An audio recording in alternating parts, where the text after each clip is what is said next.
Bienvenue dans 5 minutes au musée Rolin. Aujourd'hui, nous allons accompagner Hercule dans quelques-unes de ses aventures. Hercule est un célèbre héros de la mythologie. On dit de lui qu'il est un demi-dieu car il est le fils de Jupiter et d'Alcmène, elle-même petite fille de Jupiter et fille de Persée. Il a, comme tous les dieux de la mythologie grecque et romaine, quelques défauts. Il ne contrôle ni sa colère, ni sa force. Lors d'une crise de folie, il tua ses propres enfants.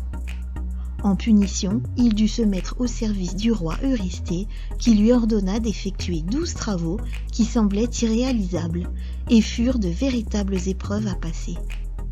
On peut voir au musée Rolin des peintures ou des sculptures qui racontent certains de ces 12 travaux, mais on peut aussi découvrir d'autres histoires qui n'en font pas partie. Dans ce bas-relief, on retrouve Hercule qui combat le lion de Némée. C'est la première épreuve de ces 12 travaux. Cet animal était d'une grandeur monstrueuse, et comme il était invulnérable par le fer ou les pierres, il fallait nécessairement employer la force des bras pour le dompter. Ce lion vivait dans une vaste caverne. Hercule l'y suivit. Après avoir bouché l'entrée, il le combattit corps à corps, et, lui serrant le cou avec ses 2 mains, il l'étrangla. Il s'enveloppa de la peau de cet animal et s'en servit par la suite comme d'une arme défensive. On peut donc souvent identifier Hercule à sa force musculaire et à la peau de lion qu'il porte comme une cape. Dans une autre sculpture, on retrouve Hercule qui tient dans ses bras Chiron, le célèbre centaure, mi-humain, mi-cheval. On racontait qu'il avait été blessé d'une flèche d'Hercule infestée du venin de l'hydre de Lerne lors d'une bataille contre les centaures. L'hydre de Lerne était un monstre qu'Hercule avait réussi à combattre en coupant et brûlant ses nombreuses têtes pour les empêcher de repousser à chaque fois.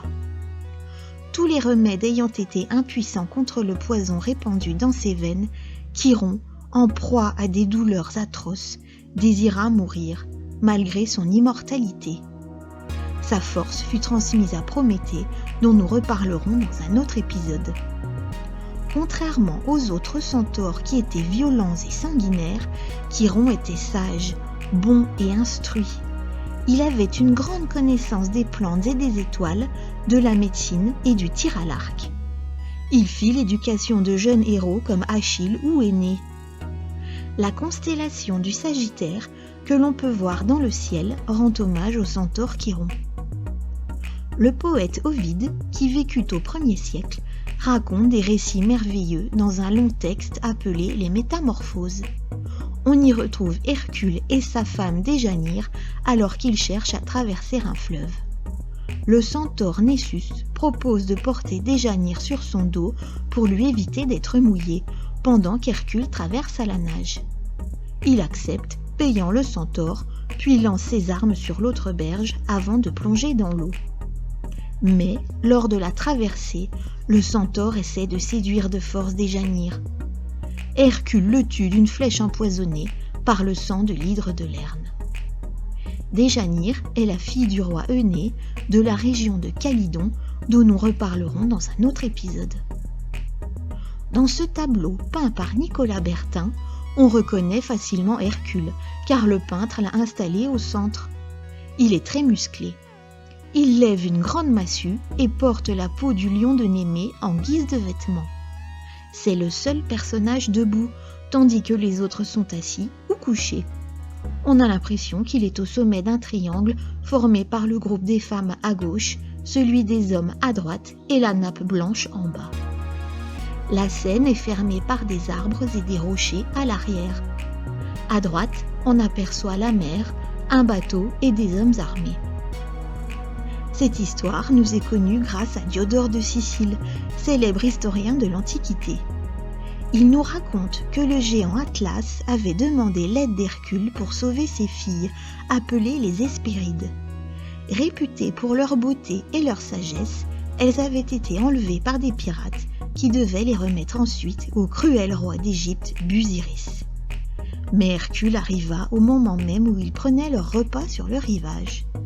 Apprenant des jeunes filles ce qui leur était arrivé, il tua tous les pirates et rendit les Hespérides à leur père. On retrouve les Hespérides dans le dernier des 12 travaux, quand Hercule doit récupérer des pommes d'or dans leur jardin, combattre le dragon qui les garde et rapporter ses fruits précieux à Eurysthée. Ayant accompli tous ces travaux, Hercule devient immortel. Comme les dieux de la mythologie grecque, il ne meurt jamais. Il est enlevé par le char de Jupiter et conduit sur le mont Olympe auprès des dieux. C'est ce qu'on appelle l'apothéose d'Hercule. Ces célèbres aventures montrent la force de cet homme, mais aussi la victoire du bien contre le mal.